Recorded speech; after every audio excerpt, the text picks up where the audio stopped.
Bonjour à tous, nous sommes le lundi 25 mai 2026, il est 13h51, vidéo pour le lundi 1er juin 2026.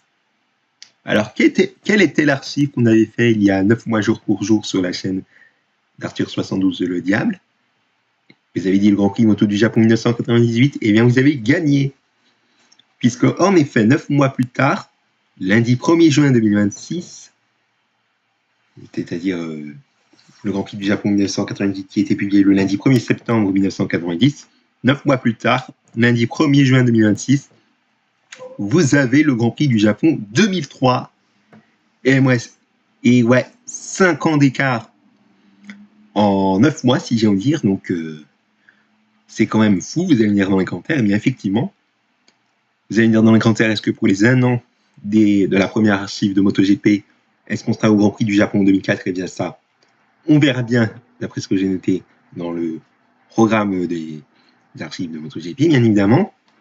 Mais bref, si le Grand Prix du Japon 1998 a eu lieu du vendredi 3 avril 1998 au dimanche 5 avril 1998 et que c'était depuis 1949 le 564e Grand Prix de Shokuda, là, 5 ans plus tard et 9 mois plus tard pour les archives, c'est la 79e archive de MotoGP sur la chaîne YouTube, le 642e Grand Prix de Championnat depuis 1949, et il a eu lieu pratiquement sur les mêmes dates de 5 ans plus tôt, c'est-à-dire du vendredi 4 avril 2003 au dimanche 6 avril 2003. Donc voilà, ceci étant dit, alors ça va être un Grand Prix qui va être particulièrement long, enfin une archive particulièrement longue, puisque c'est un Grand Prix qui a été marqué par des perturbations avec des toitures très très fraîches pour la saison. Et oui, pour un mois d'avril, vous ne te découvre pas d'un fil, comme dit le proverbe. Eh bien, ça va se justifier. Vous allez voir que les températures de l'air et au sol au cours de la journée du samedi, quelle que soit la catégorie, je crois que c'est pareil pour la journée du dimanche, vous allez voir que c'est très très bas, même pas 10 degrés dans l'air et au sol. C'est vraiment bon à se couvrir pour les pilotes, mais également pour les spectateurs japonais et français s'il y en a, même si c'est peu probable. Alors donc, on va faire la présentation des nouveaux pilotes et on commence avec la catégorie 125. Alors je tiens à m'excuser d'avance, mais les pilotes qui sont sur fond bleu, qui sont de nouveaux pilotes, mais que je ne dis pas, je vais vous réexpliquer tout cela dans une vidéo d'ici 1 semaine et demie, donc pas de panique. Mais si vous voyez des pilotes sur fond à peu près violet, et que ça vous surprend, eh bien sachez que j'ai fait un premier tournage il y a quelques heures vers le milieu de matinée, sauf que la vidéo s'est coupée suite à un petit problème technique. Donc veuillez m'en excuser pour la gêne occasionnée. Donc on va passer à la catégorie 125, si vous voulez bien, pour les nouveaux pilotes. Alors nous n'avons que, d'après ce que j'ai noté, 5 nouveaux pilotes, avec malheureusement un seul où j'ai des informations sur lui. Il s'agit de Mac Di Miglio. Alors, il a roulé sur le championnat de MotoGP de 2003 et ce jusqu'en 2015. Il va revenir en 2019 et en 2020. Il aura fait une présence en 2018 en Supersport sur les 2 premières manches. Et vous voyez qu'il n'était pas présent en 2016 et 2017. Il me semble qu'il était en endurance. Donc voilà, on a la confirmation. C'est un géant de la moto, comme vous pouvez le constater. Et les autres pilotes où je n'ai pas d'informations sur lui sont les suivants. Alors, il y a Akio Tanaka, Peter Lennart, Sadaito Suma et un chinois qui est Xuan Wei-on. Donc voilà, pour ce qui est de ces 5 nouveaux pilotes, je vais vous dire les wildcards et les remplaçants. Alors nous avons évidemment le chinois Xuan Wei-on, Toshihisa Kuzuhara, Shuei Aoyama, Akio Tanaka et Sadaito Suma. Il y a 5 wildcards, pas de remplaçants. Mais attention, pour ce qui est de la catégorie MotoGP, il y aura un remplaçant qui doit être normalement une wildcard. Mais de tout ça, on va en reparler dans quelques instants. Alors, juste avant de passer aux résultats de la première séance d'essai libre de la catégorie 125, sachez qu'il y a 9 pilotes où je devais vous dire la position sur toute séance chrono, mais également à la course, mais pas à l'écart par premier temps et au vainqueur pour la course. Alors, il y en aura 9, vous allez me dire que ça va prendre du temps pour dire à quelle position sont les pilotes.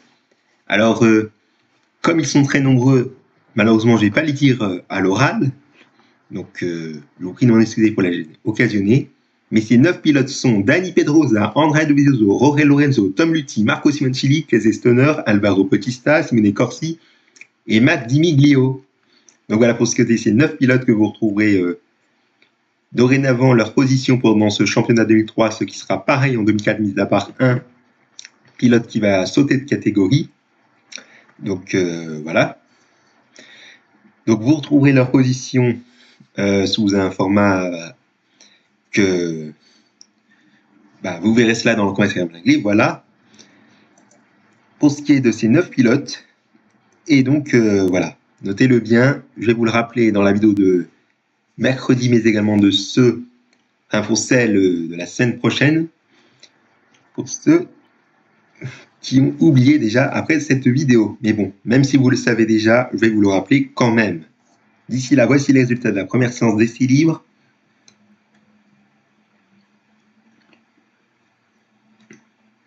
Voilà, on va passer aux résultats de la première séance de qualification libre, avec 2 pilotes qui ne sont pas dans le classement, le chinois Xuan Wei-on, et le dernier qui est un petit peu logique, Akio Tanaka. Vous le voyez qu'il a fait 3 tours et son chrono effectué au premier tour. Il est à près de 39 secondes du meilleur temps, 38 secondes 992 millièmes exactement. On passe maintenant au résultat de la deuxième séance d'essai libre. Et vous voyez que, comme je vous l'ai dit, que les températures dans l'air et au sol sur la journée du samedi et probablement pour la journée du dimanche, c'est très très bas, même pas 10 degrés.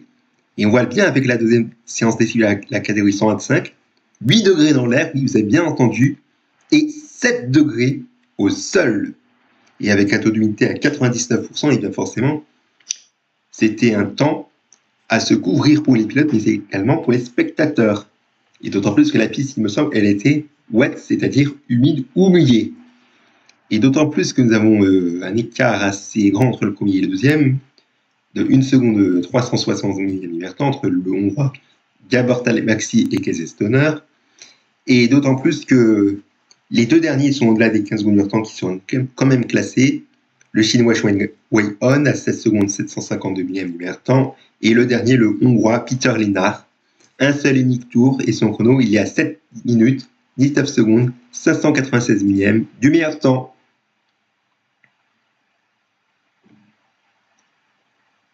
Voilà, malgré mon blabla, on va passer aux résultats de la deuxième séance de qualification libre. Avec 23 pilotes qui sont dans le classement et tous les autres, les 15 autres, ne sont pas dans le classement, mais on les verra pour la course, pour autant, je vous rassure. Sauf le chinois Xuan Wei-on, et s'il n'était pas dans le classement à la première séance de qualification libre et qui n'a pas fait de chrono sur la deuxième séance de qualification libre, malheureusement, on ne le verra pas pour la course. Mais bon, les pilotes qui ne sont pas dans le classement, il y en a certains que vous allez retrouver dans les commentaires. Alors, il y a Gio Lepellino, Christopher Martin, Marco Simoncelli, Pablo Nieto, Dino Borsoi, Peter Lennart, Dani Pedrosa, Max Sabatani, Léon Camier, Andrea Dovizioso, Matt Di Miglio, Sadaito Suma, Akio Tanaka et Emilio Alzamora. A noter que nous avons pas mal de pilotes qui sont de là des 15 secondes du temps, ce qui est justifié, et notamment pour le dernier, qui n'est pas dans le classement, Emilio Alzamora, qui a fait 2 tours, et ce qui est peu, et d'autant plus que son chrono est à 1 minute 34 secondes, 141 millièmes du meilleur temps.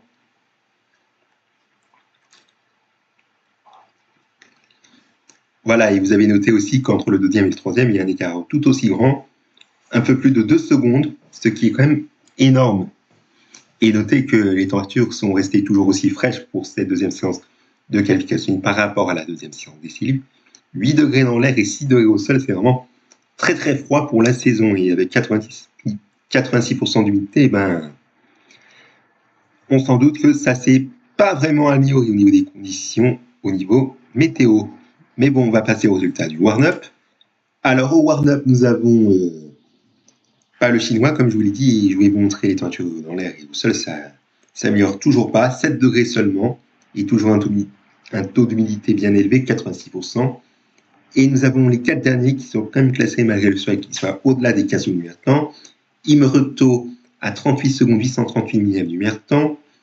Akio Tanaka 44 secondes 531 millièmes.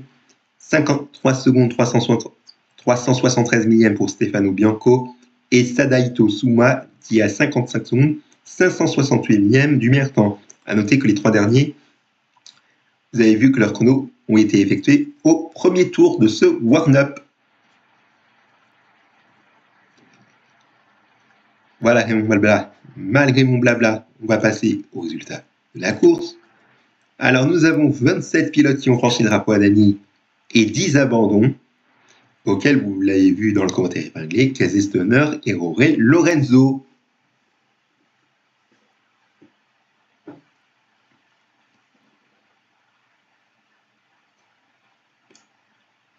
Voilà, je vous ai laissé 10 secondes pour regarder le nom des pilotes qui ont franchi le drapeau à damier et des 10 abandons, puisque forcément ils sont nombreux. Voici le détail des abandons, où vous voyez que la raison de l'abandon est liée à une chute pour Casey Stoner et une raison inconnue pour Jorge Lorenzo. Peut-être un problème technique sur sa moto, ça fait savoir en tout cas.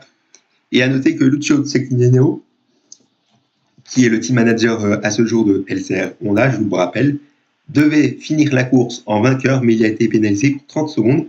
Alors pour ceux qui se demandent la raison dans les commentaires, eh bien, sachez que je n'ai pas la réponse, donc je vous prie de m'en excuser pour la gêne occasionnée.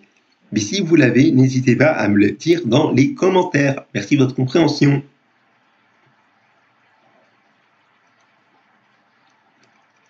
Allez, on va passer à la catégorie 250.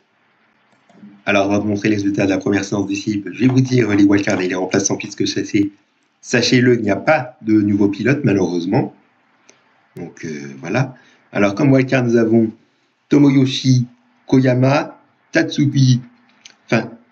Katsuyuki Nagasuya, Tekukayo, Yuki Takahashi et Hiroshei Aoyama. Voilà pour ce qui est de ces 5 wildcards, commençons 25. Pas de remplaçant comme je vous l'ai dit.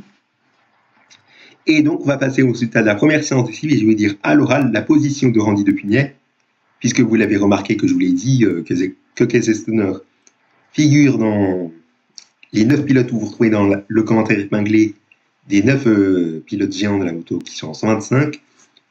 Si vous voulez que je vous le rappelle, eh ben, je vous rappelle qu'il y a Dani Pedrosa, Andrea Dozzo, Jorge Lorenzo, Tom Luthi, Marco Simoncelli, Casey Stoner, Alvaro Bautista, Simone Corsi et Mac Di Miglio. Donc voilà, puisque Casey Stoner, qui est passé de la catégorie 250 à la catégorie 125, il a rétrogradé d'une catégorie. Donc voilà, je vais vous dire donc la position de Randy Depugnet, puisqu'il n'y en a qu'un seul, ça va être plus facile. Puisque s'il y en a plus de 5, bah forcément je dois mettre les positions des géants de la moto dans un commentaire que j'ai épinglé. Mais bon, pour cette première séance d'essai, Randy Depugnet, il est 4e, il n'y a pas de problème. Et à noter qu'il y a 1 seconde 825 millième d'écart entre le premier et le deuxième. Et que Chase Davis, le dernier, le 30e, il a fait peu de tours, seulement 4, et qu'il est quand même classé malgré le fait qu'il soit au-delà des 15 secondes du meilleur temps à 16 secondes 397 millième du meilleur temps. Voilà, on va passer aux résultats de la première séance de qualification libre. Alors, nous avons 23 pilotes qui sont dans le classement et les 7 autres n'y sont pas. Il y a les pilotes suivants. Manuel Poggi, Henk van den Lagemat, excusez-moi pour la prononciation, mais bon, j'ai un peu de mal avec le néerlandais, je vous prie de m'en excuser. Katja Poisgen, l'allemande, Tony Elias, Johan Olivier, Eric Bataille et Chase Davis. Ces 3 derniers qui sont Johan Olivier, Eric Bataille et Chase Davis qui sont au-delà des 15 secondes du meilleur temps, ils ne sont pas dans le classement, ce qui est justifié. Et pour ce qui est de Randy Depugnet, vous le voyez, il est bien bas. 20e à 8 secondes, 630 millième du meilleur temps. Je dis l'écart par rapport au meilleur temps exceptionnellement parce que vous voyez que c'est quand même énorme. Et d'autant plus qu'il y a plus d'1 seconde et demie entre le 3e et le 4e.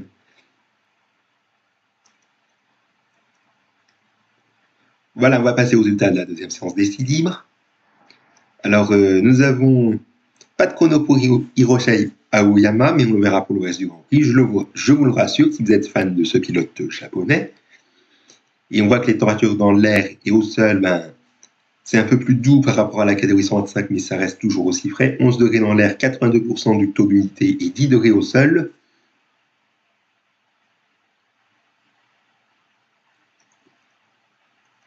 Et la position de Randy Depugnet que j'ai oublié, il est 10e. Et donc voilà, on va passer au résultat de la deuxième séance de qualification libre. Nous avons 4 pilotes qui ne sont pas dans le classement, Katja Westgen, Hector Faubel, Johan Olivet et Naoki Matsudo, ce dernier qui a 30 secondes 288 millièmes du meilleur temps, ce qui est justifié, et qu'on verra pour la course, malgré le fait que ça a été le cas à la première séance de qualification libre, Katja Westgen et Johan Olivet, puisque on a vu que ces deux pilotes-là n'étaient pas dans le classement à la première séance de qualification libre, mais on les verra quand même pour la course. Et si Randy Depugnet était 6e, eh bien, malheureusement, par rapport à la première séance de qualification libre, que je reviens un petit peu en arrière, eh bien, il n'a pas pu améliorer et donc forcément, il partira 20e sur la grille, malheureusement, ce qui est dommage pour Randy Depugnet pour commencer son championnat 2003.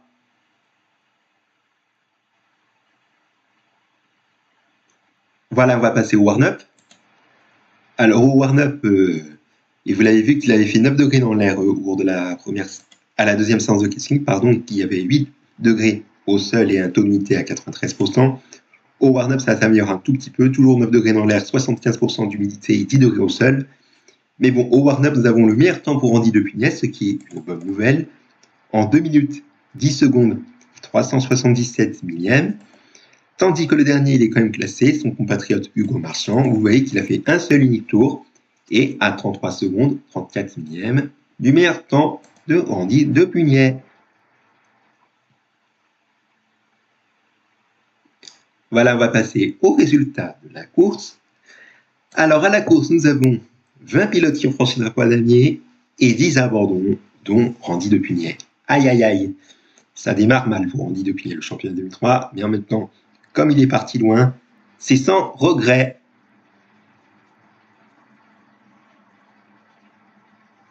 Voilà, voici le détail des abandons où vous voyez que Randy Depugnet a abandonné après un passage à la voie des stands, peut-être lié à un problème technique.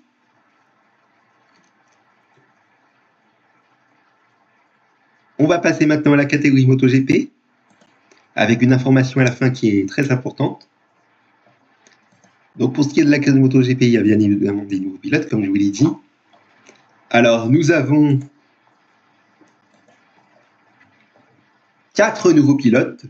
Ouais, seulement 4. Alors nous avons, eh bien, dans les 3 premiers nouveaux pilotes, eh bien, ils sont tous ensemble, 5e, 6e et 7e. Troy Bayliss, qui a roulé sur le championnat de MotoGP, eh bien, de 2003 à 2005, où en 1997, il a fait une présence à domicile à son Grand Prix. Il va faire un retour en 2006 pour une seule manche et avec, sachez-le, sa seule victoire pour son dernier Grand Prix, ce qui est fou. Vous allez lire dans le commentaire, eh bien, on va en reparler de tout cela, bien évidemment. Ensuite, nous avons Colin Edwards, ou Colin Edwards, je ne sais pas comment on prononce, mais bon, ce n'est pas grave. Il a roulé sur le championnat de MotoGP sans passer par la catégorie 125 et 250 de 2003 à 2014, où pour sa dernière année, il va faire ses adieux après le deuxième Grand Prix qui a lieu aux États-Unis. Vous allez dire quel est son nom? Eh bien ça, on va en reparler à partir de 2008, puisque ce deuxième Grand Prix aux États-Unis, eh ben, arrivera en 2008, sachant qu'il y aura un Grand Prix moto des États-Unis tout court qui va arriver à partir de 2005. On va en reparler là aussi. Et c'est un géant de la moto, je vous dire sa position à l'oral. Même chose aussi pour ce qui est du suivant, qui est Nicky Hayden, puisqu'il lui aussi n'a pas roulé en 125 et en 250, et donc il a roulé en MotoGP de 2003 à 2015, auquel il va faire une présence sur 2 Grands Prix en 2016, peut-être pour remplacer un pilote, puisqu'en 2016, vous voyez qu'il était en Superbike, ainsi qu'en 2017. Et sachez qu'après la manche en Italie en 2017, qui était après la manche d'Imola, il aura été victime d'un grave accident à l'entraînement, qui est survenu peu avant le Grand Prix de France Moto 2017, et qu'après ce Grand Prix de France Moto 2017, on avait tous les larmes aux yeux pour le pilote américain, qui est surnommé l'enfant du Kentutski. Bon, je prononce un petit peu mal, je vous prie de m'en excuser pour la génocrisie, mais bon, ce n'est pas très grave. Et le dernier nouveau pilote, c'est Tamaki, c'est Rizawa. Et pas de jaloux, il aura fait une présence uniquement à domicile, que ça soit en Superbike, mais également en MotoGP. Alors en MotoGP, c'est uniquement en 2003 à Suzuka et à Motegi. Et vous voyez qu'il aura fait une présence en Superbike, mais pas en 2002, de 1995 à 2001. Donc voilà, ceci étant dit.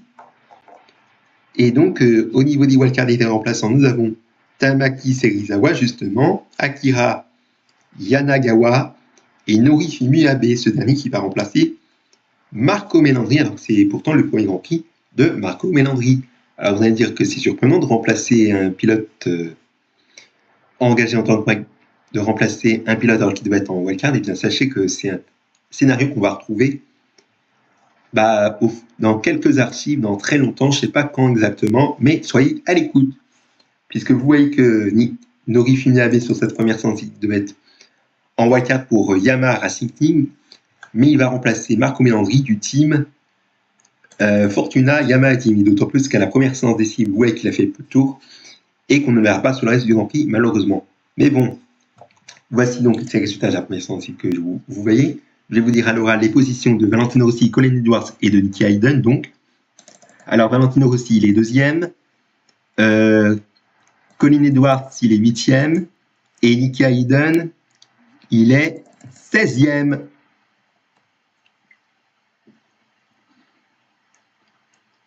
Voilà, et je vais ajouter en plus la position de Daihiro Kato pour son dernier Grand Prix, que vous allez comprendre pourquoi dans un instant. Il est 3e et à 275 millièmes du meilleur temps, puisque je vous dis exceptionnellement l'écart par rapport au meilleur temps pour ce pilote japonais. Pour les 3 autres, je ne le dis pas l'écart par rapport au meilleur temps. Donc voilà pour ce qui est de ces résultats de la première séance d'essai que vous avez regardé. Maintenant, voici les résultats de la première séance de qualification. Comme je vous l'ai dit, Marco Melandri, on ne l'ira pas sur la Grand Prix, puisqu'il n'a pas fait de chrono pour cette première séance de qualification libre.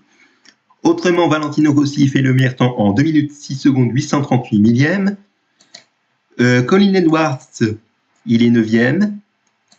Nicky Hayden, il est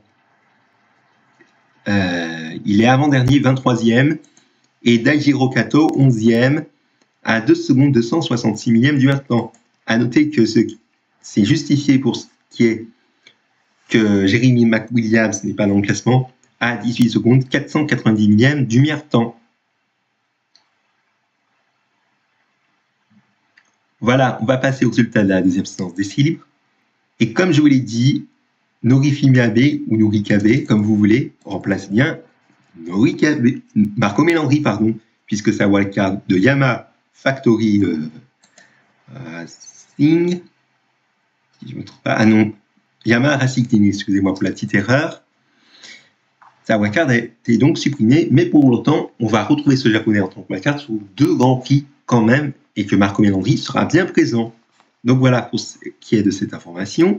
Valentino Rossi pour cette deuxième séance d'essai marée, une température dans l'air et au sol de 9 degrés, un taux d'humidité à 98%, pardon.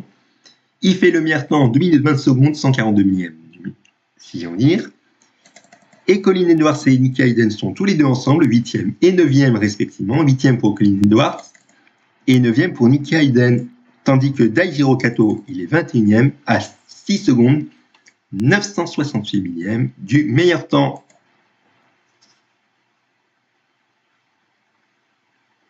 Voilà, on va passer au résultat de la deuxième séance de qualification libre. Avec, c'était une séance chaotique. 9 degrés dans l'air, 76% d'humidité, 8 degrés au sol. Et là, il y a énormément de choses à dire.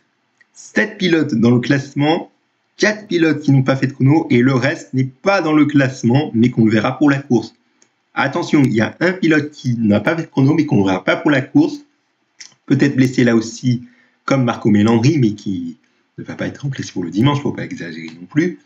Alors, les 7 pilotes qui sont dans le classement, il y a Jeremy McWilliams, Tete Gibernau, Nobuatsu Aoki, Loris Capirossi, Norikabe ou Norifumi Abe, Daihiro Kato qui est 6e à 8 secondes 132 millièmes du meilleur temps, et John Hopkins. Vous voyez qu'il y a 2 secondes 154 millièmes d'écart entre Jeremy McWilliams et Tete Gibernau, et encore plus de 2 secondes, enfin plus de 2 secondes d'écart, c'est-à-dire près de 4 secondes et demie, pour être précis, 4 secondes 437 millièmes exactement entre le deuxième et le troisième, c'est-à-dire entre Tete Gibernau et Nobuatsu Aoki. Et vous voyez que le reste, n'est pas dans le classement, avec d'autant plus des chronos qui ont peu de tours, sachez-le, et d'autres plus que Daijiro Kato et le pilote qui en a fait le plus.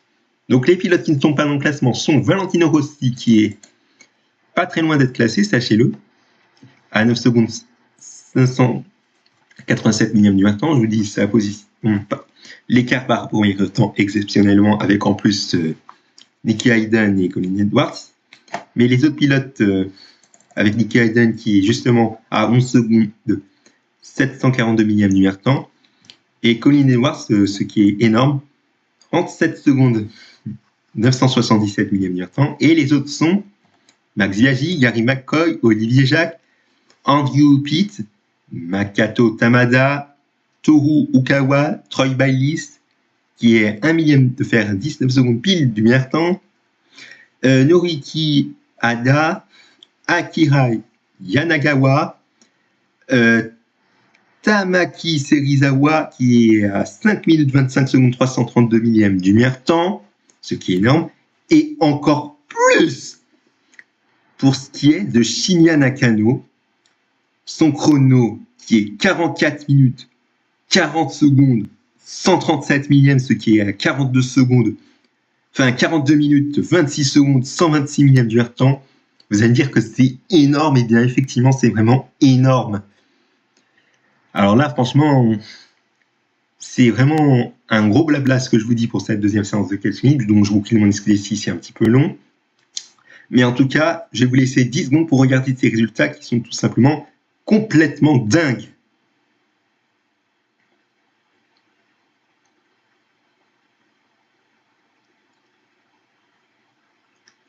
Voilà, les 10 secondes sont passées. On va passer aux résultats du warm-up. Alors, la température dans l'air, ça ne s'améliore pas. 9 degrés, 10 degrés au sol et 70% du taux d'humidité. Alex Barros n'a pas fait de chrono, mais on verra pour la course pour autant. Autrement, Valentino Rossi fait le meilleur temps en 2 minutes 5 secondes 373 millièmes. Nous avons premier top 3 pour une séance chrono pour Colin Edwards. Troisième. Et Nicky Hayden qui est 10e. Et pour le dernier warm-up de Daijiro Kato, il est 7e à 1 seconde 375 millièmes, enfin 395 millièmes du meilleur temps, pardon. Allez, on va passer aux résultats de la course. Nous avons 20 pilotes qui ont franchi le drapeau aligné et 4 abandons. Valentino Rossi franchit la ligne en vainqueur. 6e pour ce qui est de Colin Edwards, et juste derrière, Nicky Hayden, 7e. Les deux Américains se battaient pour la 6e position, pour information.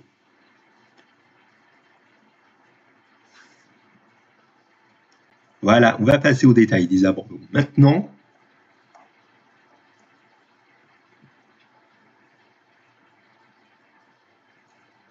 Et vous voyez que nous avons 3 pilotes qui se sont crashés, mais on ne sait pas, ils sont riders. Okay, alors, il y en a 2 où c'est une erreur. Noriki Haga qui a pu repartir, il est quand même OK, vous l'auriez compris. Makoto Tamada qui s'est crashé, qui a chuté, il est OK après cette chute, mais ce n'est pas le cas pour ce qui est de Daijiro Kato. Il a chuté, mais il n'est pas OK après cette chute. Alors, vous allez me dire dans le commentaire, qu'est-ce qui s'est passé pour le japonais à domicile? Ça s'est passé exactement au 3e tour, ou au 2e tour, je ne sais plus. Eh bien, sachez que c'est pour cela que la vidéo, vous l'aurez compris, est très longue, plus de 30 minutes, donc je vous prie de m'en excuser pour la gêne occasionnée. Eh bien, le japonais a été victime d'un très grave accident. Donc, je suis allé sur le Wikipédia français pour que vous compreniez bien ce qui s'est passé. Hop, et vous voyez que on voit bien ce qui s'est passé. Il a chuté dans un virage qui se négociait à 170 km/h, et par malchance, le japonais a été victime d'un très grave accident, certes, comme je vous l'ai dit, mais Daijiro Kato, il a percuté violemment les rails de sécurité, ce qui fait qu'il s'est blessé très grièvement en étant dans le coma. Vous allez me dire dans le commentaire, et bien effectivement, il était dans le coma après cet accident terrible. Et dans la nuit du 19 au 20 avril, Daijiro Kato est déclaré mort à l'âge de 26 ans. Et c'est très triste de voir ça. J'avais 10 mois et demi au moment de l'accident. Enfin, un peu plus de 10 mois au moment de son accident, si on dire. Et donc, Honda vous voyez que ce japonais, Honda voyait disparaître tous les espoirs de voir un pilote japonais pour la première fois de l'histoire du MotoGP d'être champion du monde dans la catégorie Rennes. Puisqu'il y a bien évidemment des champions du monde japonais dans les deux autres catégories, de 150 et 125. Alors 250, comme vous le savez, c'était en 2001, mais en 125, je ne sais pas qui était le dernier japonais auparavant, sauf qu'il n'y en avait pas, ou qu'il n'y en a pas encore à ce jour. Ça, je vais vérifier ça tout à l'heure. Mais en tout cas, Daijiro Kato a laissé derrière lui sa femme Makiko et leurs deux enfants, dont une petite fille qui est née peu avant l'accident. Et son numéro, qui était le 74, a été retiré conséquence de cet accident. Et d'autant plus qu'on a appris à la fin du championnat la vérité officielle de la mort du japonais. Qu'on va lire ça tous ensemble, puisqu'on l'avait appris le 29 novembre 2003, il me semble, voire un petit peu avant, c'était en tout cas. Et donc, on va relire ce qui s'est passé, puisque malheureusement cet accident mortel a eu pour conséquence de supprimer le circuit de Suzuka au calendrier pour laisser sa place à Motegi. Est-ce que ça sera au début du championnat 2004 ou à la fin du championnat? Eh bien ça, on va en reparler. Eh bien, dès qu'on sera arrivé au championnat 2004, si vous voulez bien. Et donc, vous voyez que Daijiro Kato avait bien tiré tout droit à environ 170 km/h. Le flanc gauche de sa moto a percuté violemment la barrière de pneus à 150 km/h et la barrière de mousse à 140. Et en conséquence, Daijiro Kato s'est retrouvé coincé entre la moto et la barrière. Alors, de pneus ou de mousse, ça c'est une bonne question, donc je n'ai pas la réponse puisqu'il y a une chance sur deux. Et donc, voilà quoi. Il s'est d'autant plus voltigé dans les airs, et là, franchement, le japonais a été éjecté de sa moto en atterrissant la tête à première dans la barrière et a rebondi dans les airs et retombe 33 mètres plus loin au bord de la piste. Et à l'époque, sachez que s'il y a des pilotes au bord de la piste, il n'y avait pas de drapeau rouge. Ce qui est le cas aujourd'hui, bien évidemment. Donc, au moment de l'accident, alors je ne sais pas si c'était 14h 8 minutes et 41 secondes, mais là il est écrit 14h 7 secondes, enfin 7 minutes pardon et 59 secondes, que Daijiro Kato était au sol. Un peu plus de 15 secondes après, les secours sont arrivés par l'équipe, bien évidemment. Les médecins sont arrivés près d'une minute après l'arrivée de l'équipe de secours. Daijiro Kato a été évacué sur civière à 14h10 minutes et 21 secondes, près d'une minute après. Il était placé sur une ambulance. L'ambulance a quitté les lieux de l'accident à 14h12 minutes 35 secondes. Il est arrivé au centre des premiers soins, qui est le centre médical du circuit, à 14h13 minutes et 47 secondes. Le japonais a été évacué par hélicoptère à 14h39 minutes 50 secondes, soit un peu plus de 30 minutes après l'accident. Et c'était presque au moment du drapeau à damier, il me semble.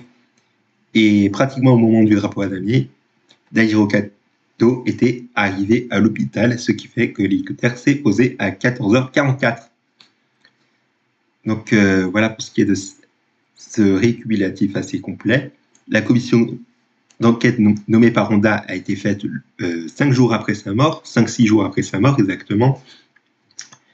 Et donc vous pouvez retrouver le rapport complet en fichier PDF juste ici. Alors il y a plus de 20 pages, je ne vais pas lire tout ça avec vous parce que sinon la vidéo va durer 1 heure et c'est pas mon objectif malheureusement. Mais en tout cas voilà, c'était un Grand Prix bien tragique pour Daijiro Kato, malheureusement. Alors forcément vous allez lire dans les commentaires, est-ce qu'il y aura 1 minute de silence pour le Grand Prix suivant qui était l'Afrique du Sud qu'on va faire mercredi, bien évidemment. Eh bien forcément il y a eu 1 minute de silence et il y aura un pilote qui va prendre la place de Daijiro Kato à partir du Grand Prix France Moto 2003, mais qu'on va faire cela le mercredi de la semaine prochaine, c'est-à-dire le 10 juin, puisque mercredi, c'est l'Afrique du Sud, donc, et lundi prochain, l'Espagne, à Jerez. Donc voilà, j'espère être le plus complet que possible au cours de cette archive, avec beaucoup de choses à dire. Je ne sais pas si c'est pas aussi long que la première archive de MotoGP il y a 9 mois. Bon, si c'est à 5 minutes près la même chose, eh bien forcément, je suis sûr que vous avez pris des chiffres, c'est du coca. Donc, si vous n'avez pas pris cela, eh bien que vous voulez revoir la vidéo, ben, allez vous en prendre, évidemment. Non, allez, trêve de blabla. Merci d'avoir suivi cette article. Je vous souhaite de passer une excellente journée. Merci pour votre attention. Et donc, à mercredi pour le Grand Prix d'Afrique du Sud 2003.